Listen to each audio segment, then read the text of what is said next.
Hi, everyone. I'm Andy Snyder. I'm with the IFA's conferences team. Excited to have you here today with us for our third and final Genie Cast, a web series designed to give you a sneak peek into what's in store at the upcoming convention. So I hope you've already registered for convention, but if you haven't, please make sure you do so soon by visiting www.franchise.org/convention. So now let's get started. We're excited to have with us today Adam Robinson. He's the co-founder and CEO of Hireology, a hiring and talent management platform. He is also the author of The Best Team Wins, Build Your Business Through Predictive Hiring. He's the host, and he's also the host of the Best Team Wins podcast, featuring leading entrepreneurs discussing the people side of their business. Adam will also be speaking on the Franchise Development Sales Summit on Sunday, February 11th at the upcoming convention. Two notes I want to make sure we have before we get started. This recording will be available on the IFA YouTube channel in the coming days, maybe week. So look out for that. And then also, please take advantage of asking Adam questions throughout. There's a way you can type in questions on the chat box. So please do that, the Q&A box. And please make sure you do that. And then we'll get to your questions throughout or at the end. So I'll turn the floor over to you, Adam. Great. Thanks so much.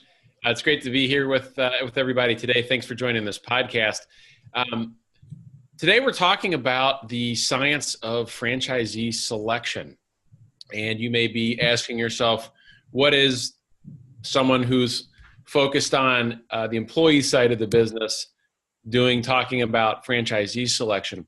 The reality is that, as we'll discuss today, the psychology of selling a franchise location is very similar to the psychology of recruiting a high-performing member of your organization as an employee. Of course, differences abound, but the mentality of selection is the same. And so today I'm going to be speaking with you about how to combine the people, process, and data to help you build a winning franchisee network. So let's jump right in. Today's discussion, we're going to start off by talking about the differences between selling and buying. We're going to talk about the process and the keys to success. And then I will share with you some research conducted by a university professor about the ideal franchisee profile. There is one. I will share with you the components that lead and predict success in franchisee selection. And all of this in concert together will give you a great preview of a superstar panel I am moderating at the annual convention coming up on the 11th at 10:30 in the morning Phoenix time, called Emerging Brands. Not all franchise candidates are created equal, evaluating and accepting only the best candidates into your system. I will share with you at the end of this presentation the CEOs and thought leaders we have on that panel. If you are not already registered for the annual conference or convention, here's one more reason to do so. There's going to be a lot of takeaway value in this session. So here we go. Selling versus buying. Let's start out with an example. And this is a salient example from me back in my high school days. I remember as a graduating senior that we had Armed Forces Recruiting Day on campus at Crystal Lake South High School in Crystal Lake, Illinois. We had all branches present, and I will never forget, the recruiter in the gym from each of the branches addressing the senior body, and the differences were striking. Here you're looking at an example of what I would call selling. The Army recruiter came into the gym and spoke to us about all the features and benefits of a career with the U.S. Army. Build your skill set, potentially become an officer, set yourself up for success, work with a great team, learn a skill, learn a trade, serve your country. Do all of these things, right? Help the world become a better place. And, spent about 15 minutes talking to everyone in the gym about how great it was to be a part of the U.S. Army. Then the Marine Corps recruiter came in. The Marine Corps recruiter would be a great example of convincing everyone to buy. So instead of selling all the features and benefits of being in the Marine Corps, that Marine Corps recruiter simply took one look at the audience and said the following, and I'll never forget it. Only a few of you in this room have what it takes to be a U.S. Marine. 99% of you in this room are wrong for the Marine Corps. It's too hard. It's too much work. It's too challenging. A lot of people want to be a Marine, but not everybody can be. So I will just start off by saying 99% of you in this gym are not a great fit for us, and that's perfectly fine. But if you're one of the 1% that think you could potentially be Marine material, I invite you to stop by our booth for a conversation. Now, without commentary about which branch of the armed service is better than the others, because I know it'll start an open dialogue and warfare in the Q&A section. Let me just say that predictably, the Marine Corps had a line out the door and around the corner of the hallway with people lined up looking to learn more. And that speaks to the difference between trying to sell features and benefits or convincing someone that they might want to buy. And I want you to get into that mindset as you evaluate your own current franchisee selection process. And it is called franchisee selection. It is not franchise sales. We are not selling franchises. We are in the ideal situation, incentivizing someone, giving them the information they need to put themselves in a decision framework to buy, to not be sold. Similar to employees when you're hiring them. You are not convincing someone to join your organization. You are getting them to a place ideally where they decide that this is the place for them, that they can have great benefits of being there, that you're a fit for what they want to do, and they are going to opt in or buy. So let's talk more about the process for doing that and how those might differ, all right? Process, simply defined, is a series of actions or steps taken in order to achieve a particular end. And so used in context, somewhat tongue-in-cheek, our franchise selection processes, we cash checks. I mean, I say that jokingly, but so many systems, particularly emerging brands, have this process. If someone's willing to write the check, we're willing to take them into the system. And so you've heard this before, I know this, but boy, when that person and that deal is sitting right in front of you, ready to write that check and sign that agreement, it is so easy to just take the checks when they come. If you haven't already learned it, you're going to learn. That is a recipe for a lot of pain and stress down the road. So I want everyone on this call to get into a hiring mindset as they evaluate franchisees. I want to walk through the ideal employee selection process, and then we're going to equate that and compare it to franchisee selection. So the very first thing you want to do when you're thinking about hiring someone is you want to define the position qualifications. What is it that I'm looking for, and what will tell me that someone is qualified for this role? We then want to market the role. Based on these qualifications, we put our best foot forward in the market. We paint a picture. We get people in that buying mindset, okay? Leads come in, applications come in. We want to conduct that initial qualification. Are we right for them? Are they right for us? Typically, that's a telephone call. Then we're going to review their credentials or qualifications. Of course, that's the resume. That could be a personality profile. That could be a job analysis or fit selection. That could be skills testing. Drug background screening, things like that. We want to have a face-to-face conversation with this individual, certainly the manager who'd be managing them or the team they'd be working with. And then we want to run through and make sure the things they said actually happened or are true. We're going to extend an offer of employment. We're going to say, listen, based on what we've learned, we'd like to invite you to join our organization. If you think this is right for you, let's give this a shot. We're going to have an accepted offer. They're going to fill out a bunch of paperwork, and we're going to get ready for a great day one. This is the hiring process done right. Now, transposing that over to franchisee selection. What does that look like? Well, the very first thing we need to do is understand what an ideal franchisee looks like. We're going to talk a bit about that in a couple of slides, but for your system, your concept, your brand, what does an ideal franchisee profile look like and what makes them qualified? It's more than just a net worth number for you, I promise you. What is the thing that makes that person qualified to work in your system? We're then, of course, going to market that opportunity just like we would on the other side of the coin. We're going to conduct an initial qualification, and that's subjective based on your brand, but we want to figure out, is the lead qualified? We're going to request, of course, financial statements and other qualifying material. And then we're going to conduct that first face-to-face interview. The most important thing to remember, that is not a sales opportunity for you. That is an opportunity for you to paint the picture.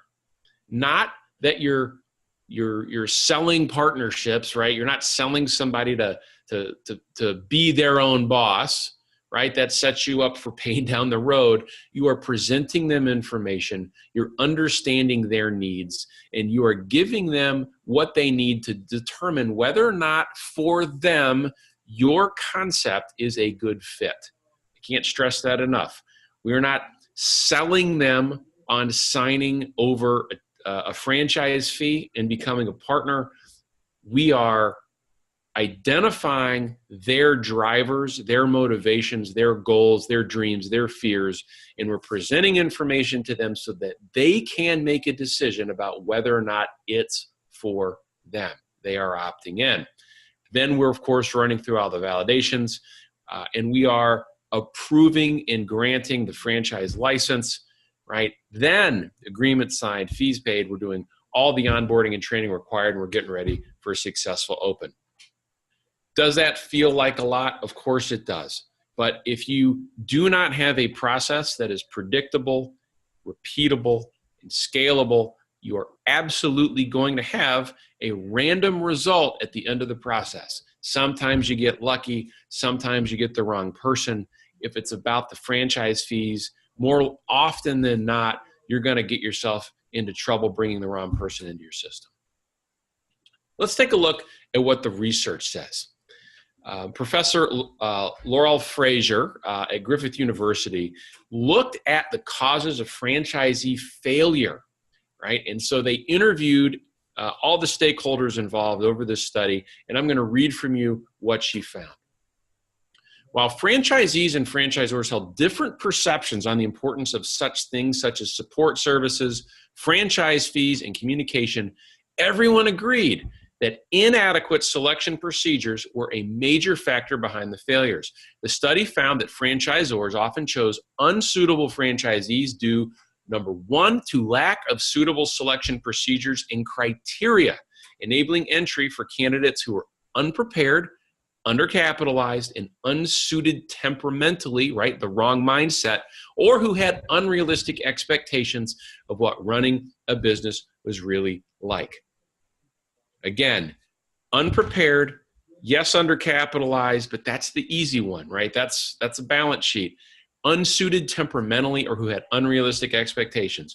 When we are selling units to potential franchisees, that's when we get unprepared, wrong temperament, unrealistic expectations. We're selling the dream. Instead, what we should be doing is presenting an opportunity and helping them understand and come to their own decision about whether there's enough value in the transaction for them to make that investment and make that choice for themselves. Huge psychological difference. So let's take a look at what ideal franchisees do, right? Think about this. 3 things franchisees do in an ideal world. The first thing you want your franchisees to do is to maximize the profit potential of their location. Really, number one, period. Franchisees, more than anything else, maximize the profit potential of their business. They operate the business for maximum profit. The second thing they do is they deliver great customer experience. The more of number 2 they do, the more of number 1 they get. And then third, and in many ways most important, they're comfortable adopting the role of franchisee, right? Franchisee does not mean entrepreneur. If we're out there selling an opportunity to be your own boss, we are setting up an expectation that the franchisee is in control of building what works best at their location. We're not doing that. What we're doing is we are granting them a license. They are making an investment in a license, ideally because they've determined that investing in that license and operating the system that's been optimized for them to maximize profit potential is all about delivering great customer experience. And that's the kind of experience they can get behind delivering every day in order to maximize that profit potential. Huge difference. We're not selling the dream. We are giving them information, again, to give them what they need to know whether or not being a licensee in that system is for them, whether that's the kind of experience they want to deliver, and whether that's the way they want to maximize profit potential. Critical differences. So predicting success in franchisees. Let's take a look at that. Number one, this study found having adequate reserves of working capital should the business be slower to grow than anticipated. Of course, that happens more often than not. This is the easiest. Right? You look at financial statements, a balance sheet, credit history. This is not the only thing to look at, however. Number two, having an interest in finance in business, a prerequisite in my opinion. If they're not interested in how the business works, how the income statement flows through to the balance sheet, and how they generate cash flow, operating the business, if that's not something they're really into, you're going to have a suspect franchisee down the road. They might just not get it. All right. Third most important thing, having the emotional support of friends and family. Everyone on this call, you're in business for yourself. You are entrepreneurs. You are building systems. You understand how hard this is. You understand the sleepless nights. Anyone who's buying into a system is going to have the same sleepless nights. You're there to provide that support for them. But more important than your support is the support of their friends and family. And so uncovering whether or not they have that support, I believe, is critical in the process, because we do not want to be career counselors for our franchisees. We want their family and friends to have adequate support network to be able to do that for them, or you set yourself up to be potentially inefficient and unscalable. All right, fourth, being able to work independently. Can they run a system on their own, or will they constantly need hand-holding? And then being able to get things done efficiently. Can you get things done? Important. Can you get it done efficiently? That is all about maximizing the profit potential of the business, okay? So, and then finally, being well-organized and proud of their own personal presentation. So, most important factors that predict success for franchisees, again, working capital reserves, but that's easy. That's a number. They have to have an interest in finance. They have to have a support network that's independent of the franchisor. They need to be able to get things done efficiently, independently, through through good organization, and be proud to present their own brand to deliver great experience. Secondary factors that lead to success now, having resilience.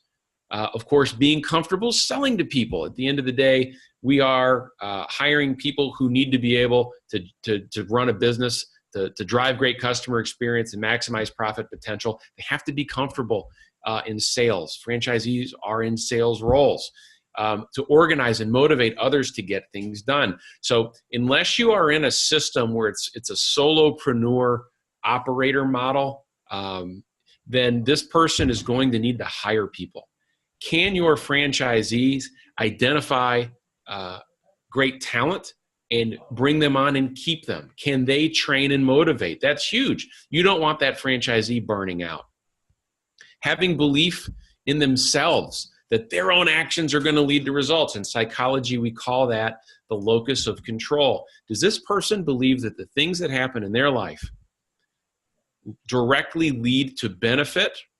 Or do they assign success in their lives to third-party actions or results? Said differently, are they relying on themselves to be successful, or are they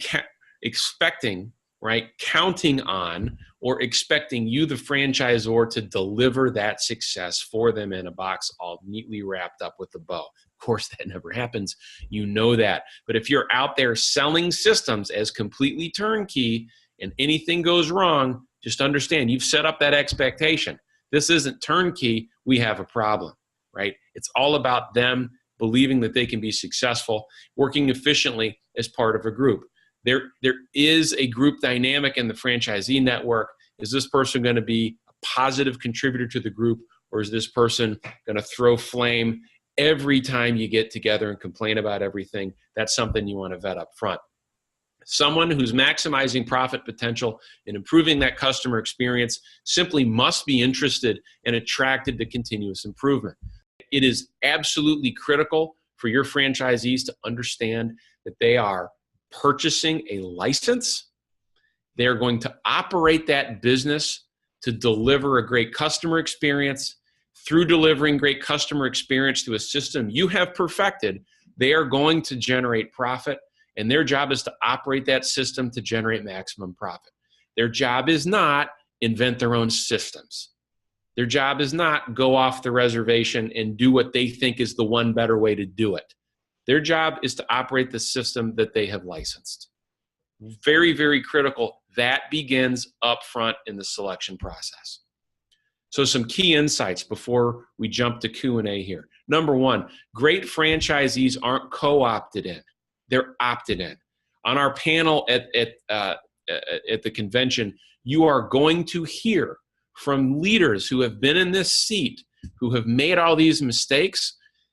Co-opting people, turning the screws, applying the pressure, getting that check in the door at all costs is just going to create scale issues for you down the road. Franchisees opt in to an environment that is exclusive and not for everyone, okay? Second, if you don't follow a process, you're going to have random results. Flip a coin, half the time you'll be right, half the time you'll be wrong. That is a recipe for disaster. Third, franchisee selection is like employee selection. Your franchisee network will develop a culture, its own brand internally. There will be communication standards that are created by the very first people in your system. Those first 100 franchisees really cement the culture. It takes years to unwind that if you put the wrong people in the system, right? There is an ideal franchisee profile. Know it, know what that means for you, and be highly selective. Great balance sheet, wrong culture fit, wrong profile, pass. As hard as it is to walk, you just have to develop the discipline to do it. It is in your best interest to operate that way.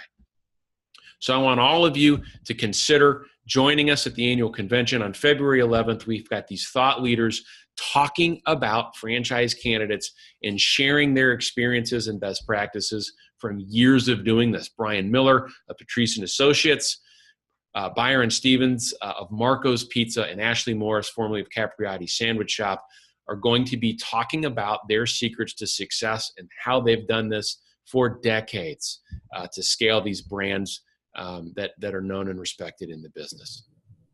So with that, I'd like to turn it over to the team here for some Q&A, and I want to thank you for listening to these brief insights and best practices on franchisee selection. Thank you, Adam. That's wonderful. So if anybody has questions to ask, please go ahead and submit them through the Q&A. I do have a couple here that we can start with, and then if people want to submit them, they're welcome to. One of the questions is a little extending beyond what you talked about, but where do I find the right candidate to begin with? Well, think about my statement that the right candidates aren't co-opted in, they're opted in. And so I want you to think to the Marine Corps example as well. The mentality is, look, this business isn't for everyone. There are some really amazing benefits to being a franchisee or licensee of this concept, such as A, B, C, and D. And let me paint you a picture of what life might look like on a daily, monthly, yearly basis if you're successful in this system. Now, let me also be really honest about what it takes to be successful in this system. So if you're the kind of person who likes to do this, who likes to do that, and who wants to work this many hours and do this many things and make these kind of sacrifices, then this might be the right fit for you. If you're the kind of person who doesn't want to do all those things, then this system isn't for you. If you think it might be for you, we invite you to apply for consideration. Apply for consideration of being a licensee in our system. And you need to put that message where your target profile franchisees spend their days, either online or offline. So if they're going to connect with that message, they're going to start asking themselves the questions, is this right for me? You're inviting them to participate. So instead of blanketing the world with digital advertising and just, we're the best system in the world, come be a part of something crazy, everybody's making money, this is the best, that's selling, right? My bias is make it way more exclusive. For example, how I market here at Hierology for our open roles on the employee side is, look, this place is not for everyone, but for the right people, it's the best job you'll ever have, right? It's the same kind of message for you out there. This system isn't for everyone. It's a lot of work. It's a lot of sacrifice. You're operating this license. It's not for everyone, but for the people for whom it's right, it's the best system out there. We invite you to apply. It's a complete shift in mentality. And my point in saying all that is, you're not going to find them. They're going to find you. They will find you if you're right for them. Lower volume of higher quality leads is the goal, in my humble opinion. I got a couple more questions that are popping up, so I'll just keep jumping through them. Sure. One of them is really good. People interview well, but how do you really get to know the candidate? Are there any strategies that you use? Is there a personality test that you recommend, et cetera? Yeah, at Hierology, we partner with and recommend the use of the caliper assessment. We have a franchisee selection profile that measures those things that I mentioned in the study. But any assessment that gets at those factors that I shared earlier in the presentation, does somebody own their own result? Do they have an internal locus of control? Are they personally accountable? Do they have an interest in finance? Are they passionate about customer experience? Do they want to operate a system? That is a certain wiring that you can't teach. And a profile like our caliper profile or others out there, there are other vendors in the space that certainly offer that. I would encourage you to investigate all of those options. But certainly a personality profile is not what you're looking for. What you're looking for is a candidate fit assessment.